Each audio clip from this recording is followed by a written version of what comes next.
sa inyong barangay Carayen upang ibahagi ang malubhang krisis sa klima na ating kinakaharap dahil sa walang katapusang pagkikipagkunsyaba ng ating administrasyon sa mga oligarko na patuloy na yumuyulang sa ating galikasan. Karapatan ng kababaihan! Ipaglaban! Ipaglaban! Hustisya! Panglima! Kayla! Kayla! Kayla! Kayla! Hustisya! Panglima! Isang taas kabaong at mapagpaunlad na araw sa hanay ng kababaihan na nandirito sa tapat ng Menjola para iparating ang ating mga hinaing sa murak mapansamantala ng pamahalaan Marcos. Pagbibigay bugay ang araw na ito sa mga kababaihan na punong abala, hindi lamang po sa pagpapaunlad ng kanilang mga pamilya, kundi pati na rin sa pagpapaunlad ng ating pamayanan. Sa mga kasama po natin, motorista, mga sedyo, manggagawa, sa mga kasama po natin kapulisan, inaanyayahan ko po kayo. Isipin po natin ang ating mga nanay, ate, tiya, mga kapatid na babae. Sa tuwing nakakaranas tayo ng mga malalakas na bagyo, sa tuwing nakakaranas po tayo ng sobrang init na panahon, isipin po natin kung gano'n sila kabilasa sa tuwing merong mga sakuna. Pamaisip na magalingan ng kanilang mga pamilya. Hindi po taliwas ang nararanasan ng mga vulnerable sector sa tuwing meron po tayong nararanasang krisis pang-klima. Pinakalala po nito ang patong-patong na krisis na karahasan, diskriminasyon at patong-patong na gawain.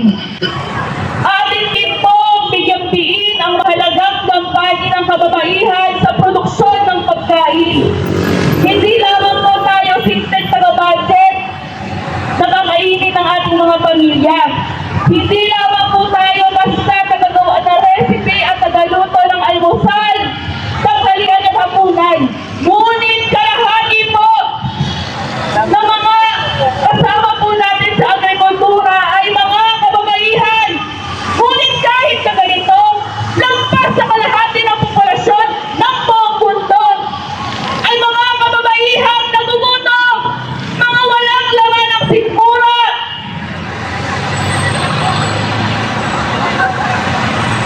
Dagdag dito mga kasama ang mga kababaihan natin na siyang punong abala sa pagkain ng kanyang pamilya, ang siyang nananatiling huli at pinakakaunting kumakain.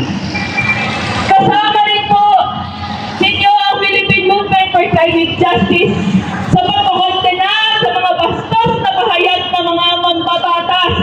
Mga mambabatas na mayroong kapangyarihang impluwensyahan ang publiko at siyang harapan na nadidiskrimina at bumabastos sa mga kababaihan na kala mo walang mga kamag-anak na babae. Ang ating panawagan, hindi lamang po sa araw ng kababaihan, kundi sa araw-araw na ginawa ng Diyos kung saan ang kababaihan ay kumikilos.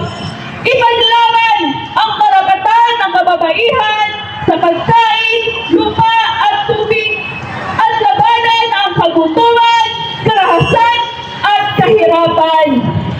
Bago po magtapos ang aking mensahe ng pakikiisa, atin rin po alalahanin ang mahalagang gampanin ng kababaihan sa just transition ng mga komunidad sa pamamagitan ng kanilang mahalagang gampanin sa pamilya. At panghuli mga kasama, alam po natin na walang magiging hustisang panlipunan at hustisya sa kalikasan at hustisya sa klima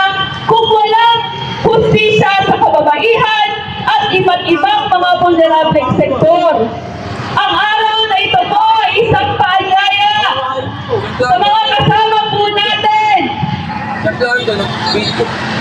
Itaas ang ating mga kamao para sa mga kababaihan lumalaban. Karapatan ng kababaihan! Ipaglaban! Ipaglaban! Karapatan ng kababaihan! Justisya! Panglima! Ngayon na! Ngayon na! Ngayon na! Ngayon na! Justisya! Panglima! Mga kasama, ang kababaihan ay hindi lamang pinaka-apektado, kundi namumuna sa laban para sa hustisya, paglima, para sa pagwawakas ng korupsyon, sa blood control at sa buong gobyerno. Kaya ngayon, tinatawagan po natin mula sa Oriam, mula Kenya, si kasama Rosel Sio. Karapatan ng kababaihan! Karapatan ng kababaihan! Ipaglaban! Balitang lumalaban! Hanggang tumagos po sa Malacanang, iwagay-way po natin ang ating mga bandera at sabay-sabay sumigaw! Papay! Kumilos! Matibakaw! Papay! Sosyalista! Lumalaban!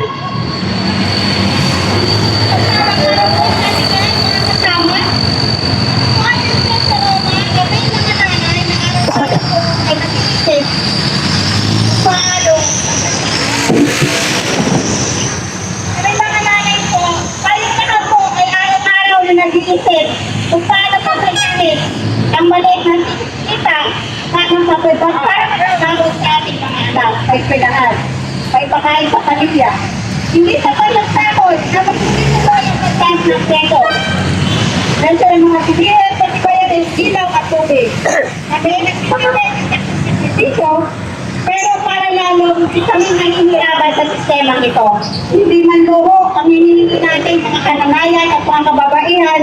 Gusto lang naman natin permanente trabaho at sapat ng kita para mabuhay ng marangal at mapag-aral ang ating mga anak. At maayos ang serbisyo sa gobyerno. At habang hirap na hirap kami, mga ina at mga kababae sa araw-araw na buhay, may banta pang gera na kasalukuyang nangyayari ngayon. Kahit hindi po umabot nito ang bomba, siguradong mag-aramdaman natin ang epekto nito. Kapag may gera, nandiyan na pong tatas ang presyo ng mga bilihin, presyo ng gasolina, at mawawala ng trabaho ang karamihan. At ang pondo ng gobyerno na para sa dapat sa edukasyon at kalusugan ay mapupunta sa gastos sa militar at katulad na kailangan din maghanda. Sa huli, pinakamabigat na pasahin ang pagbagsak na naman sa karaniwang mamamayan, katulad dating mga kababaihan at manggagawa sa lipunan. Nagpapatuloy ang ating kalagayan ng kabilang Pilipino dahil sa political dynasty. Ilang pamilya lang ang paulit-ulit na sa kapangyarihan habang ang masa ay patuloy nagulira. Dapat ang gobyerno manununa sa paglutas ng problema ito ay gumawa ng batas na tunay para sa mamamayan. Subalit na umuwi lamang sa panunupyan ng ayuda at peking pangako sa mga pangako magbabago sa kanila. Kaya kung hindi nila babaguhin ang sistema magpapahirap sa akin, tayo mismo mga kababaihan at manggagawa ng lipunan ito ang gagawa ng tunay na pagbabago. Nahirapan pa tayo mga kababaihan sa araw-araw, tayo mga manggagawa, pero patuloy po tayo hanapan para mabalag ang koneksyon dito sa lipunan. Mabuhay ang mga kababaihan. Salamat po, maraming salamat.